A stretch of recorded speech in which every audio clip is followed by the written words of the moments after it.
Here on Plot Armor, we've covered the backgrounds of numerous characters. It's something we've enjoyed doing and something that, well, from the comments we can tell you've enjoyed as well. It's been a while since we've made an origin video, and so we're back in a big way, discussing a man who is not only the number 2 hero in the story, but a fan favorite as well, the man who flies too fast for his own good, Keigo Tamaki Hawks.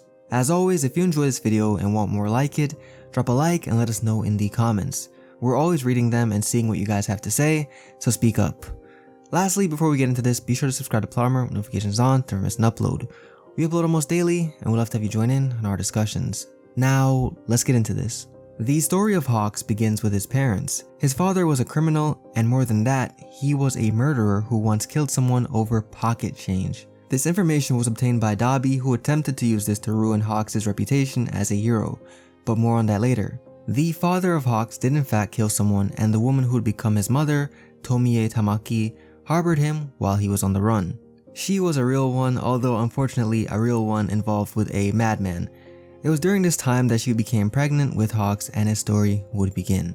As a child, he was isolated from society and denied the typical joys of childhood. Hawks' childhood home was dirty and not like dusty, but littered with literal garbage and alcohol bottles among other pieces of trash. And don't get it twisted, this wasn't just an unkept home, if you could even call it that, but it was an abusive one as well. While it definitely wasn't the first time something like this happened, there was a specific incident where Hawks' father would go off on him, claiming that Hawks had snuck into town and thought he'd get away with it. He'd then pry and ask if Hawks had sold him out, and if you think that's bad, here we would also see Hawks with bruises on his face, so it's safe to say his father did more than just verbally abuse him here. And while all of this was going on, his mother was just in the background basically minding her own business, as if Hawks wasn't supposed to be her business. But anyway, Hawks would explain that his feathers were tingly, he thought something was happening in town, and so he went on his way, but stopped and went back because the tingling stopped. The kid had the nature of a hero from the beginning. He'd finish his response by saying that no one saw him. It wasn't possible for him to have sold out his father. But his delusional father wasn't having it. Hawks' words were all taken as lies. Just then, his mother Tomie would now enter the picture. Finally, his mother would speak up. But really, she would only speak up to mention to her criminal man that the TV wasn't working. And he wouldn't care, and begin to get into it with her, at which point Hawks would take the opportunity and try to exit the situation.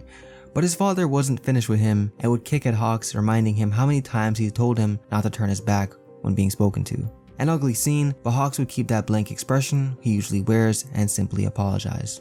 His father would then speak aloud to himself, saying that it was a mistake to rely on Tomie's quirk, and even worse, she got herself knocked up, making sure to then add that if only Hawks were never born, he'd still be as free as a bird. Hawks' mother would speak up, now asking him not to leave. A lot to say about all this.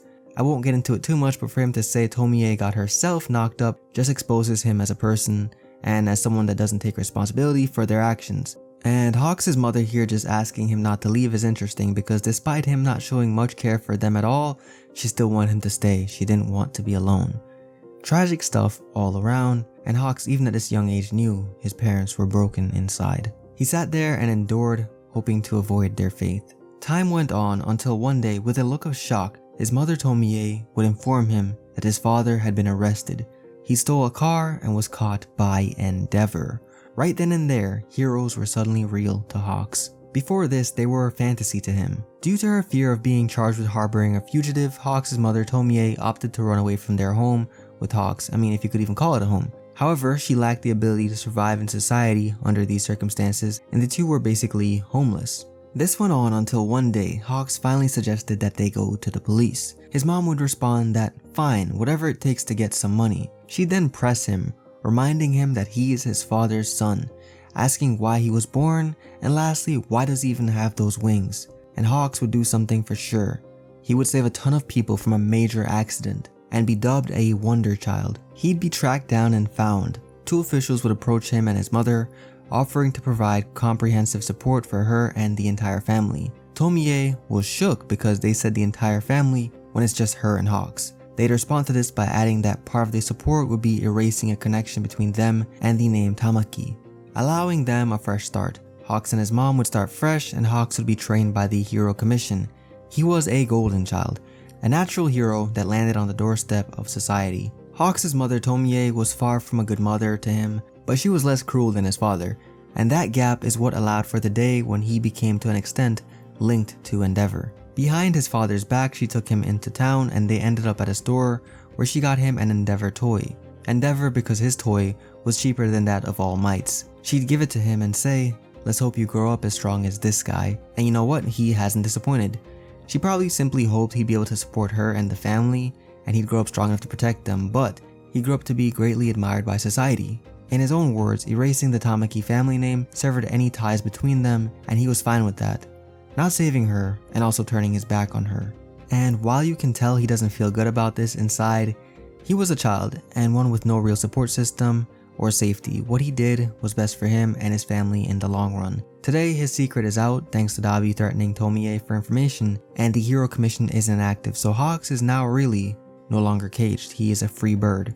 No longer under the orders of the Hero Commission and no longer tied up by his own secrets. It also seems like his mother is much better nowadays from a letter she wrote to him, apologizing for leaking the information, and we also even know that she's proud of who he's become. I'm not sure I'd go as far as to say the Hero Commission took advantage of his circumstances as a child, but you could say that. After all, they could have just provided him and his mother some type of welfare check or taken him to a foster home, for example, but instead they essentially turned him into a weapon to be deployed with little to no choice in the matter. He would have ended up a hero under normal circumstances anyway, but it just feels a little sad that his past caused him to be so chained up. But yeah guys, that is the origin of the man that goes too fast for his own good, Keigo Tamaki Hawks. I hope you guys enjoyed the video. In the comments, let us know what you guys think of Hawks' backstory. How does it rank among the other tragic stories in the series? Let's discuss. If you haven't already, be sure to drop a like below to help us out, and subscribe to Plottermore with notifications on to never miss an upload. We upload almost daily, and we'd love to have you join in on our discussions. And if you'd like to support us even further, check out our Patreon link in the description below. Lastly, if you don't follow us on Instagram or Twitter, be sure to check us out because over there, we'll keep you updated on all the latest anime and manga news. With that said, until next time, keep that Plottermore on you. I'm KJ, have a great day, goodbye.